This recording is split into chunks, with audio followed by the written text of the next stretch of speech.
Hey, what's up, everybody? This is Charles Sabansi. I want to welcome you guys to another episode of the Dreamerspro Show, where we cover everything from sports, hot topics, classic debates, entertainment, when we give you guys a fresh perspective on things and how we see them. And today we got a pretty interesting show for you guys. But before we get into it, please make sure you like the video and subscribe to the channel. And also, if you want to follow us on Instagram, follow the Dreamerspro page at Dreamerspro. If you want to follow me personally, my name is Charles Tabansi, C-T-A-B-A-N-Z. That's my handle. But anyway, let's get into this topic here. So as you guys know, there was a pretty big game that took place over the weekend between the Colorado Buffaloes, Deion Sanders' team, and of course, Oregon, right? Pretty big game.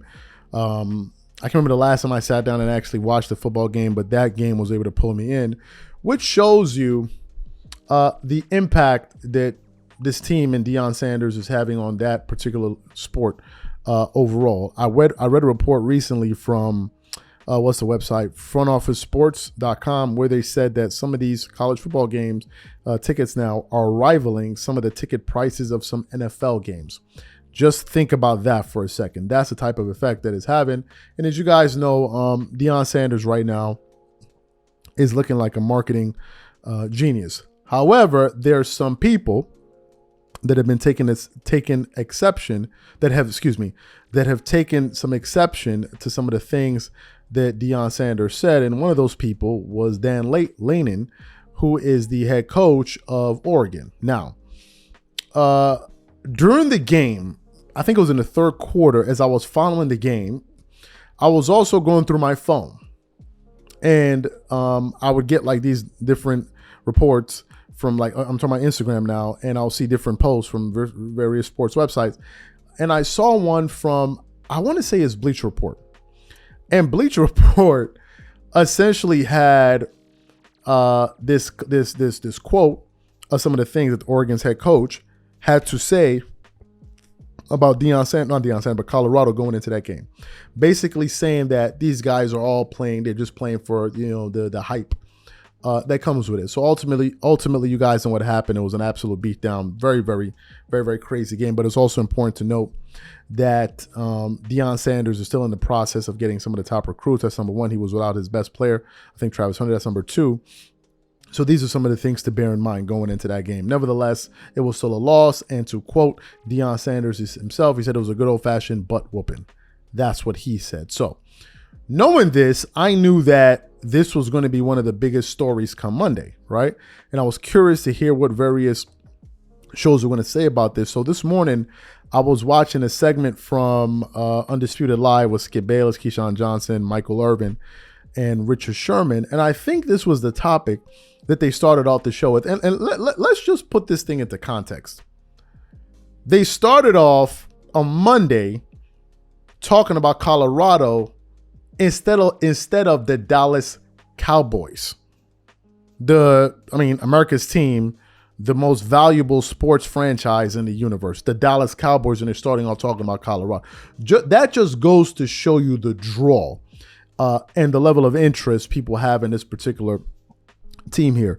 So what I want to do is I want to quickly play some of the comments that Oregon's head coach had to say, because it's going to give what these gentlemen are going to say some context. Is a short clip, like a 20-second clip. So we want to play that for you now, and then we're going to come back and continue with the show. So take a listen to that there. Rooted in substance, not flash. Rooted in substance. Today, we talk with our pads. You talk with your helmet, right? Every moment. The Cinderella story is over, man. Right? They're fighting for clicks, we're fighting for wins. There's a difference, right? There's a difference, right? This game ain't gonna be played in Hollywood, it's gonna be played on the grass. So you heard what the coach said. So what we want to do now is we want to play what they had to say, the gentleman had to say, and more importantly, I want you guys to kind of focus in on what Skip Bayless said and the angle he decided to go in, which was quite surprising. I'm surprised that he went in that particular direction. And then we're going to come back and continue on the show. So take a listen to what Skip Bayless had to say here. You're talking about the Cinderella story is over. Really, it's not. It's not over. No. And here's why I say it's not. Because they were 1-11 a year ago. They're 3-1 now. They're getting ready to play an opponent in USC that looked like hot garbage against Arizona State the other night. They did. I agree. So that is a little nervous for me going to Colorado this weekend to see what that could turn out. Even though USC is now a 23.5-point favorite. That's fine. At Colorado. That was fine. They was the same at Arizona State and came down to a dogfight. Yep. But when you look at Oregon's football program versus Colorado and Deion, or Colorado better yet, were 1-11. Deion has come in and changed the whole scope of everything. Everything. And we're not just talking about wins. I'm talking about they're everything. making much money in Colorado right now. They're making more money they've made in probably forever. So to probably me, forever. this is a classic bully talking noise in Dan Lanning. I don't care what nobody tell me. Because number one, you can go all the way back to Bellotti. You can start with Chip Kelly. You can go with Mark Helfrich. You can go with Willie Taggart, Mario Cristobal.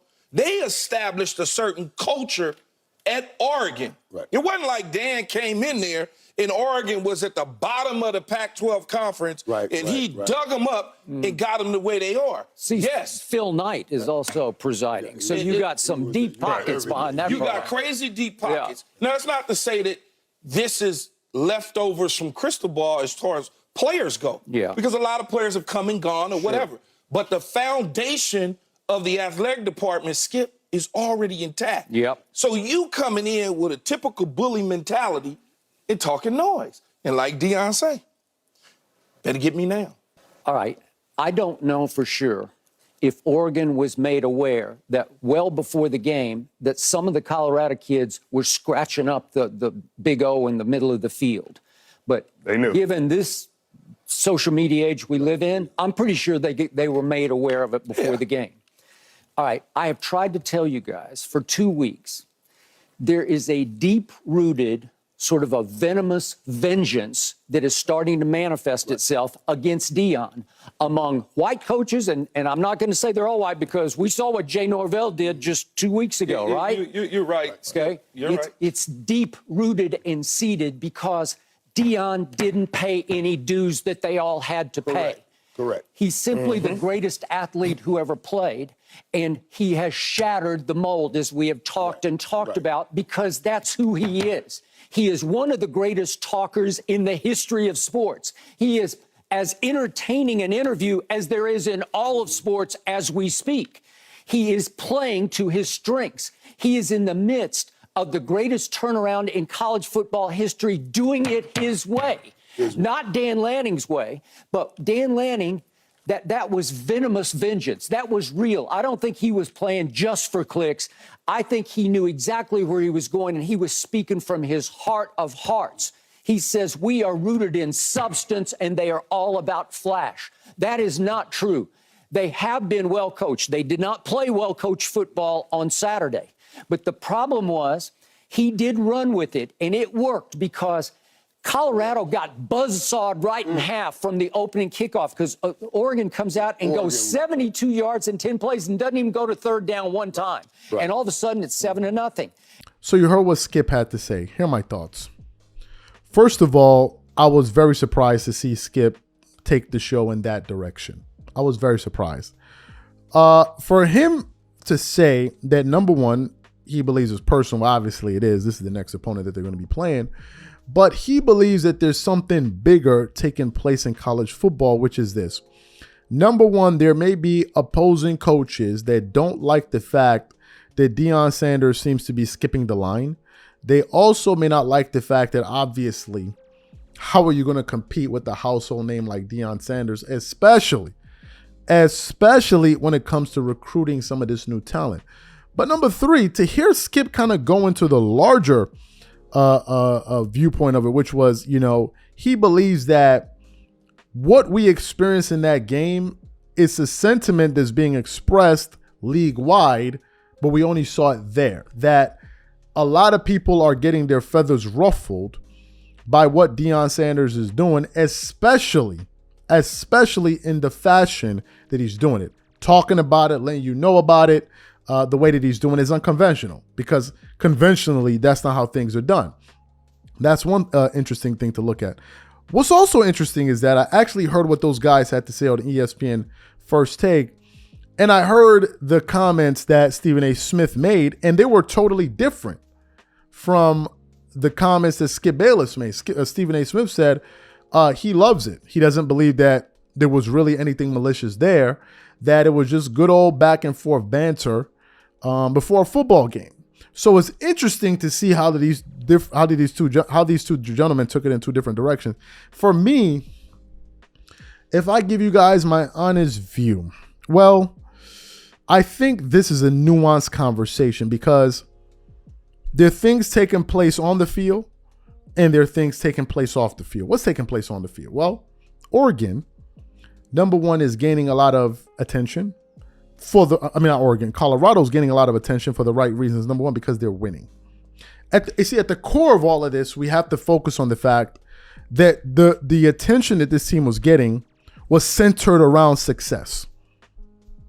It wasn't centered around false bravado. It's not like as if Colorado hadn't already won 3 games. It wasn't as if they just had an improbable victory in the 3rd game of the season. It wasn't like as if those things didn't occur. They occurred.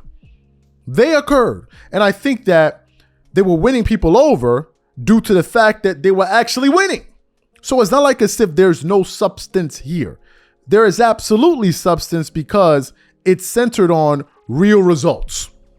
That's the first thing. So I think there's that aspect. And also, you have to factor in the fact that they're bringing in all of these eyeballs. When you have ESPN, when you have Fox Sports clamoring for the rights to show your game on TV, it shows you the draw, and you saw the numbers. Pulling in 9.83 million people coming in, the most streamed college football game in ESPN. I mean, crazy stuff. And maybe there's some people, in this case, maybe adversaries of Deion Sanders and that program that maybe are seeing this and don't like it because they're like, he's probably gaining success too fast. He didn't really have to go through the system in the process. And maybe there's some people there. Then there's the other aspect of it, which people like Jason Whitlock unwittingly highlighted. Whitlock has represented this viewpoint on Deion, which is that there are people out there that don't like the way that Deion Sanders does things. They don't like the way they don't like his level of confidence, especially with the way that he speaks. It bothers people like Whitlock, and I think Jason Whitlock represents the views of his audience and people that feel that way. They don't like the way that he dresses. They don't support the way he goes about being a Christian, which I think to me is absolutely outlandish to the point where they've been hailing insults in his direction. So those things exist, and maybe, just maybe, that's what Skip Bayless is alluding to because he believes that maybe those comments that the coach made came from another place. Now, do I know Skip Bayless in his heart? No, I don't know exactly what he means. But to me, I think that this story is multi-layered, and I think it has so many wrinkles in it, and I think that's the reason so many people are attracted to it because there's so many different avenues in which you can approach the story where you can gain, where it can actually pull you in, where you're like, this is an interesting aspect of what's taking place here. This is just not about football. You don't gain this type of attention just for college football. It don't happen.